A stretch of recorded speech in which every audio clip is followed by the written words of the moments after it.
Fala galera, estamos chegando para mais um vídeo do canal Essência Ágape. Meu nome é Rubem Guzmão e eu estou muito feliz por ter você aqui conosco. Já se inscreva no nosso canal, dê o seu like, ative o sininho das notificações e compartilhe esse vídeo com o maior número de pessoas que você puder. E hoje nós vamos estar respondendo a pergunta do Jean Vinícius de São João de Meriti, Rio de Janeiro, que faz a seguinte pergunta: o que é o período interbíblico? Bem, o período interbíblico, também chamado de período intertestamentário, é o período compreendido de Malaquias, último dos profetas do Antigo Testamento, até o nascimento de Jesus, ou seja, do ano 433, que foi o ano em que foi escrito o livro do profeta Malaquias, até o ano 5, onde ocorre o nascimento de Jesus Cristo dentro do calendário a qual nós seguimos.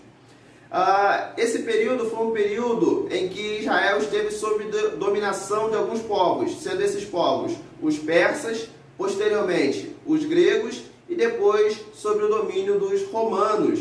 Então foi um período de muitas transformações culturais, muitas transformações sociais e até mesmo religiosas.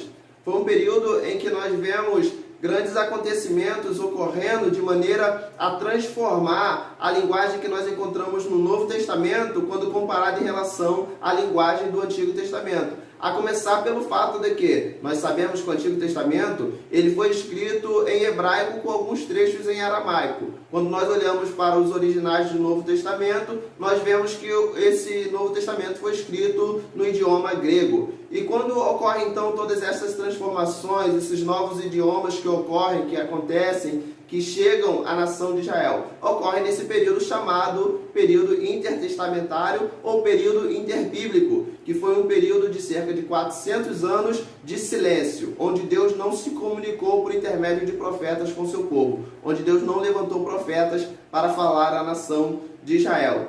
É nesse período que vai surgir, por exemplo, o idioma grego como sendo o idioma oficial em Israel. Por conta de que, quando a Grécia domina sobre Israel, sobre a região da Palestina, eles procuram helenizar aquela região. Eles procuram trazer a cultura grega àquela região. E nesse processo, então, começa-se a tradução da que nós chamamos Septuaginta, que é um grupo de 72 pessoas traduzindo a Torá e os profetas do Antigo Testamento do idioma hebraico para o idioma grego, com o intuito de que os judeus pudessem, então, a partir de então, ler os profetas e a Torá, que é o Pentateuco, ou seja, os 5 primeiros livros da Bíblia Sagrada, no idioma grego.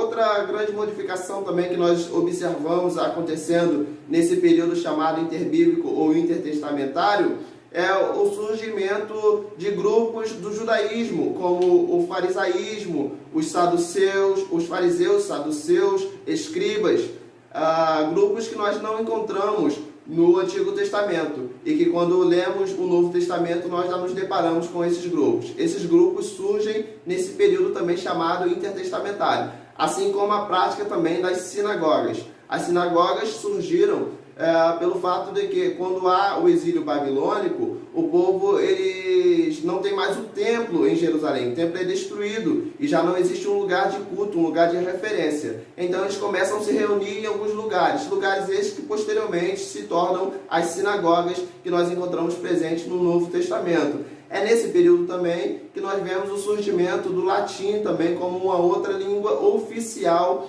em Israel. Então é um período de muitas transformações, é um período de muitas modificações na história, na cultura, na sociedade de Israel.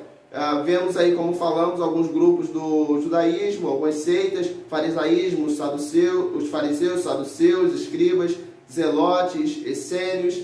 E em uma outra oportunidade, em outros vídeos, nós vamos estar podendo esclarecer um pouquinho a respeito do pensamento, do que entendiam cada um desses grupos, visto que havia divergência entre eles. Ainda que todos fossem judeus, mas havia divergência. Esperamos em outros vídeos, em outros momentos, poder estar falando um pouquinho sobre esses grupos. Espero ter ajudado e ter esclarecido o que vem a ser o período interbíblico, também chamado de intertestamentário ou período do silêncio. Que Deus abençoe a sua vida e deixe nos comentários as suas dúvidas para que em vídeos posteriores nós possamos assim também estar respondendo quando possível. Deus abençoe a sua vida e a sua família.